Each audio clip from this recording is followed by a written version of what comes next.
Hello and good morning. You know, I love being here at the New Thought Spiritual Center of Eastern Long Island. I always feel so welcome and even consider myself a part of this spiritual family because I have been coming here for many, many years. And I see a lot of new faces this morning. You said there weren't new people. I want to welcome. There's 4 that came in after. There's 4. Oh, okay.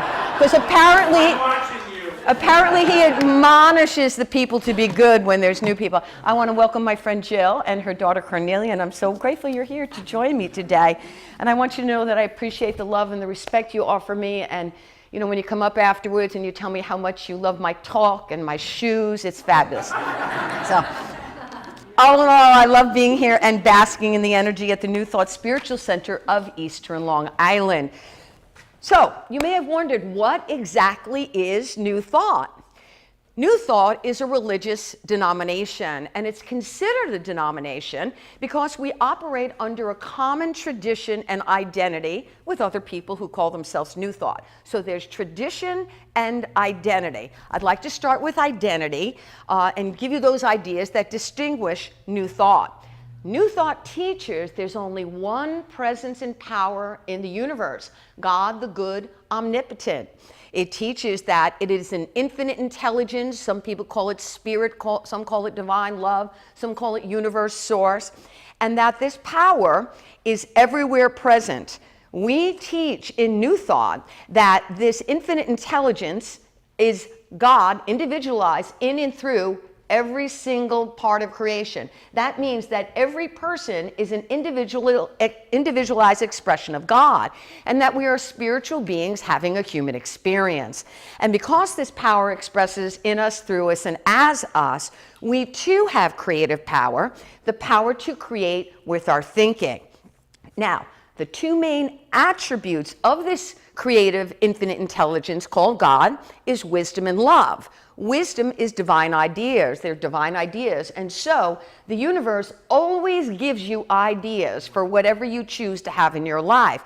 So you say, you know, what do I need to know? What do I need to do? Why questions aren't so good. Why questions are a great way to practice getting very negative. But if you say, what do I need to know? What do I need to do? The universe will respond with ideas, and then you get to choose which ideas you keep thinking about and focusing on, and then energizing with your feeling nature, because New Thought teaches that it's through the law of mind, which is the action of spirit. If you were in a traditional church right now, it's called the Holy Spirit. It's the action of God. Then you draw and attract people, circumstances, and events which correspond to your thinking. Now, okay, so the other aspect of this creative intelligence is love. Love is the glue that holds the universe together. It's a magnetic power, and love is the predominant energy of the creative intelligence. I really love what New Thought author Emmett Fox says. He said, there's no difficulty that enough love will not conquer. No disease that enough love will not heal. No door that enough love will not open. No gulf that enough love will not bridge. And no wall that enough love will not throw down. No wrong that enough love will set right. He said it makes no difference how deeply seated may be the trouble, how helpless the outlook, how muddled the tangle, or how great the mistake. A sufficient realization of love will dissolve it all. If only you would love enough, you would be the happiest, most powerful being in the world. Okay, so that's a brief summary of the identity of New Thought. I always like, because, you know, who knows what, I'm not sure what other people teach, so I always like to make sure you understand the fundamentals before I inspire you. So next there are other traditions. And among the traditions in New Thought are affirmative prayer and meditation as part of a daily spiritual practice. So I thought it'd be pretty cool right now if I could teach you an enormously effective technique for meditation. It's also a wonderful technique for mindfulness. It's a big buzzword these days. Mindfulness talks about being in the moment, so you can have more gratitude and appreciate more life, be more open and receptive to relying on love and having divine ideas. Now, it's a remarkable, powerful, effective breathing technique. that you can use just about any time, anywhere. And it's really simple. What you do is you breathe in through your nose for a count of 4. You hold it. You exhale through your mouth. And then what distinguishes this from other breathing techniques is you hold out the exhale. You pause. You don't breathe for just a few seconds before you start breathing again. So let's try that right now. You may want to close your eyes if that works for you. Excuse me. So breathe in through your nose for a count of 4. Hold it for a count of 4. And then exhale through your mouth for a count of 4. Now hold out the exhale. Now breathe in through your nose. Hold the breath. Gently breathe out through the mouth. Hold out the breath. Breathe in through the nose. And hold it for a count of 4. Exhale through the mouth for a count of 4. Hold out the breath. And breathe in through your nose. I invite you to continue this pattern, this rhythm of breathing, because this is a great opportunity to do affirmative prayer. And when you do affirmative prayer with a lot of people, any kind of prayer with a lot of people, it's very powerful. So I'm going to invite you to keep breathing in through the nose. And you hold it, exhale through the mouth, and hold out the exhale. I speak these words in the first person. I invite you to resonate in your own consciousness. As I breathe deeply, I allow my body and my mind to relax. As I go within, I am open and receptive and feel attuned to the all-pervading presence of spirit. This spirit is love, and the energy of love is spirit in action. I am open and receptive to this God power that expresses through me and as me. It is a power within me that heals me, it protects me, and it guides me. This energy of love will never leave me nor forsake me, because this love is infinite and everywhere present. Love desires my highest good and perfects everything that concerns me. Love comforts me. Love forgives me. Love inspires me. Love restores my soul. Love is the answer to my every need. As I contemplate love, it flows forth into my life and affairs, and every moment is blessed. I choose to reflect love. I choose to express love, for I am centered in love. I move forward in my life with ease and grace. I'm divinely guided in all I think, say, and do. I am always in the right place at the right time, and whatever ideas I require to experience more ease, joy, and prosperity are mine now. I visualize myself surrounded by light. I'm renewed, vivified, and energized. And so it is, amen.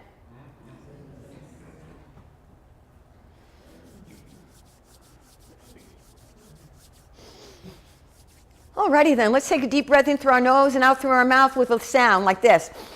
Ah. Okay, get everybody back to the now moment. I want you to remember that technique, and if you practice that for just 3 minutes a day, you'll see literally within 3, 4, 5 days, you'll have a significant difference in your life. So I invite you to do that.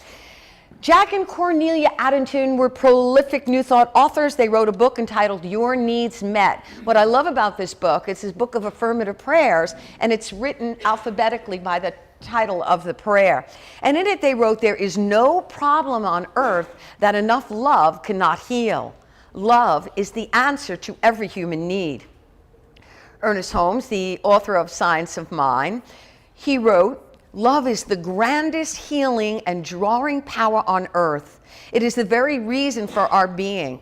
And he said, no one can swing out into the universal without love, for the whole universe is based upon it. Now, those are some pretty bold statements. And they are the reason that we ought to learn to rely on love. Because you see, the love of our Creator is trying to get our attention all the time. It is constantly supplying with His ideas, with hunches, with feelings that will direct us. Synchronicity. You think of someone and they call you up. You hear something, you think about something, gee, maybe I'll try this. And the next thing you know, the afternoon or the next day, somebody's talking about the same thing. We find this happens more and more.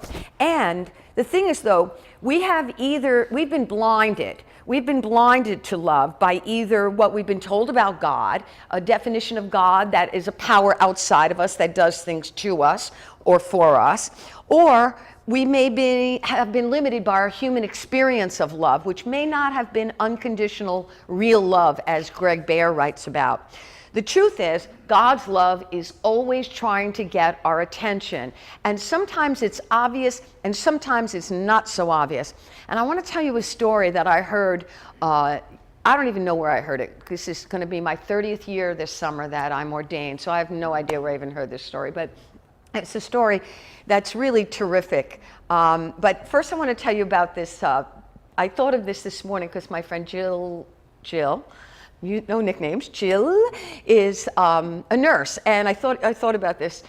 There was this lady. She was a pediatric nurse, and she would go around the wards and take her stethoscope and check the children's hearts and lungs. And what she would do is, when she'd go up to each child, she'd put the stethoscope in their ears, and then she'd put the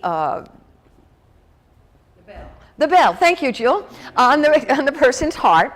And what they would do is she would say, "Listen, what do you suppose that is?" So one time there was this little boy, David, he was a 4-year-old little boy, and he's listening, his eyebrows come together, and he has like a puzzled expression on his face, and he's kind of lost in the mystery of this tap, tap, tap. And then his face breaks out in this wondrous grin, and he says, "Is that God knocking?" Isn't that fabulous?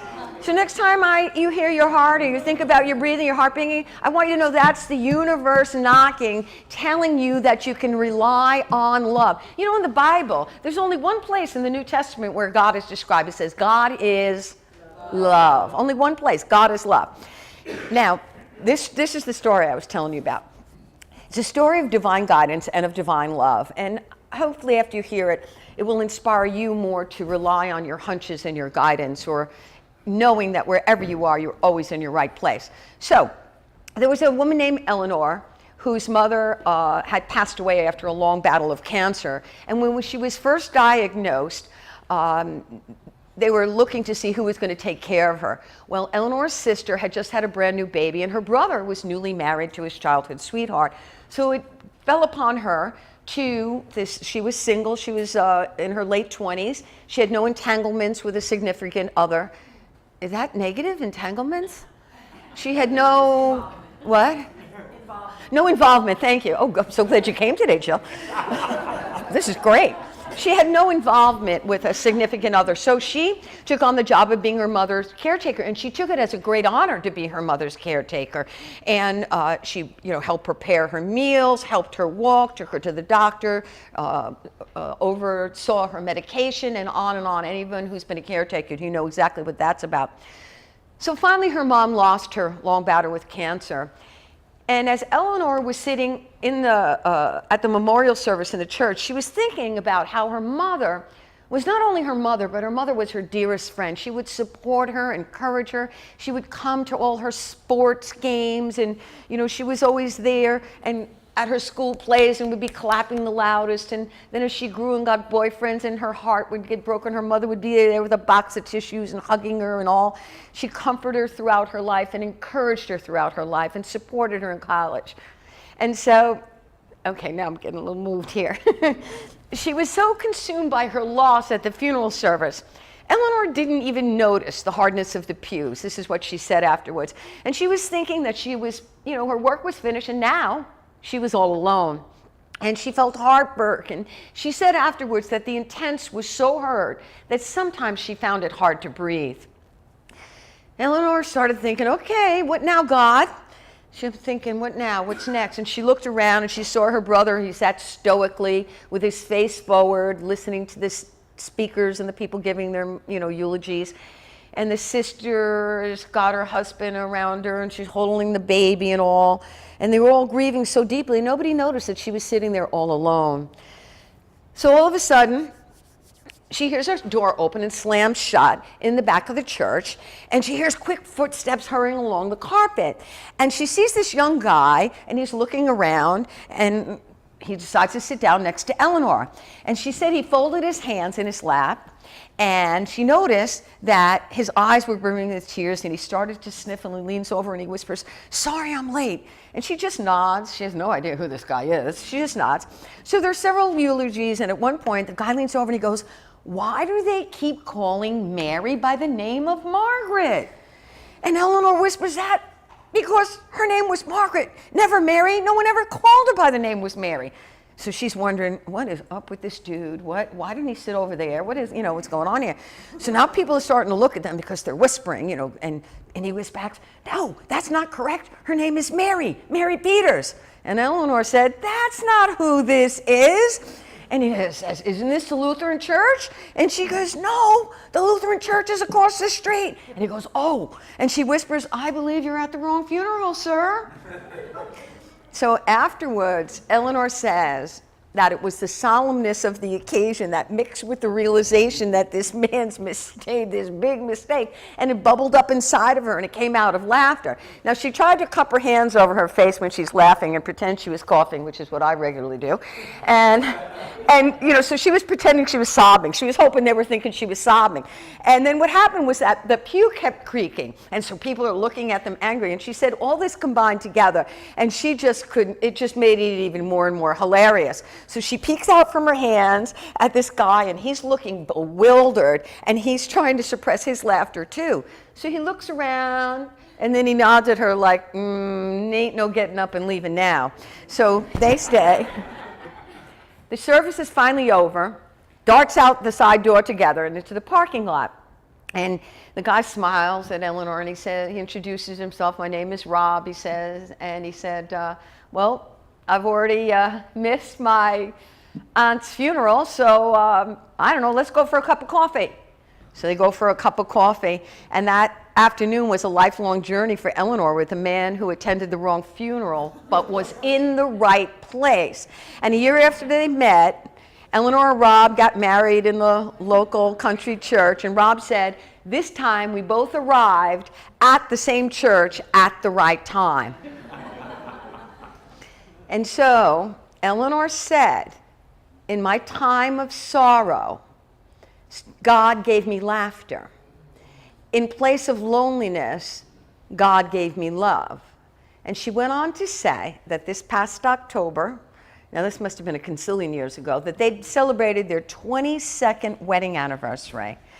And that when everyone asks him about how they met, Rob tells them, "It was her mother Margaret and my Aunt Mary who introduced us, and it truly was a match made in heaven."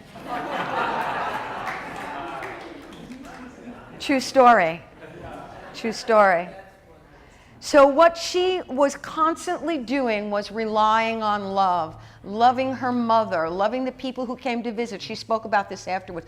Spirit, loving spirit, and constantly asking questions. What do I need to know here? What do I need to do? What is my next step? What is the right place for me?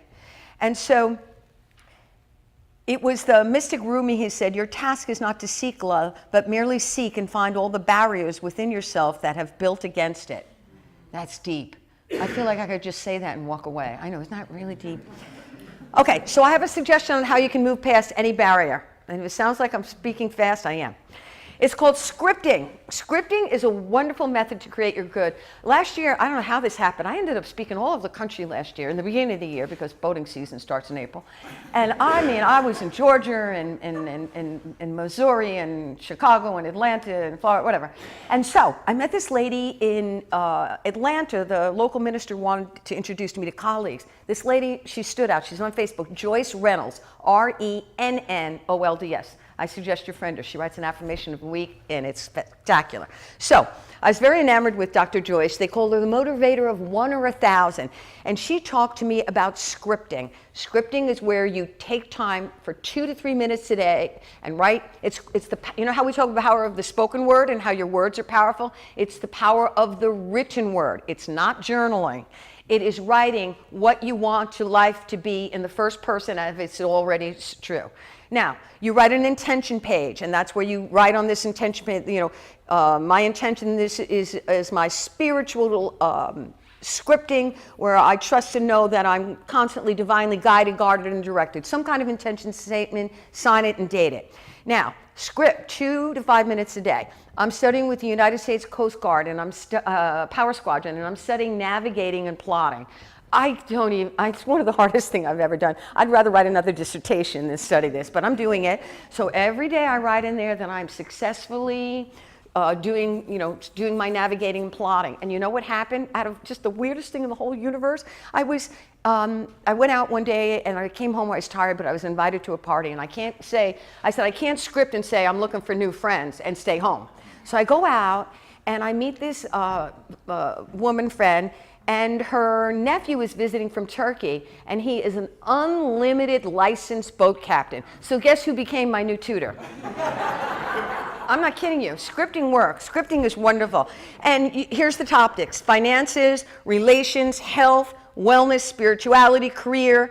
The sixth one is travel, fun, and anything else that you may want in your life in here. But you can talk to me afterwards, but you get the idea. I encourage you to practice scripting every day. You know, I'm a great student. I write that out. I'm a great student. I'm an inspirational, motivational, dynamic truth teacher. Wherever I go, the radiant energy of love shines bright from me. People don't even open their mouth, and I slam them with my energy. Just all sorts of things like that. I like my journal writings. Okay, I encourage you to write in your book, I rely on love. I'm divinely guided in all ways, always. I'm divinely guided in all ways, always. Say that with me. I'm divinely guided in all ways, always. I invite you to be open and receptive to the wisdom and love of spirit. Soon you will notice more and more synchronicities in your life, from meeting great people to finding yourself in the right place at the right time. Then whatever else you could possibly require for a peaceful, productive, and rewarding, prosperous life experience will be more available to you as you are willing to rely on love. And so begins your lesson.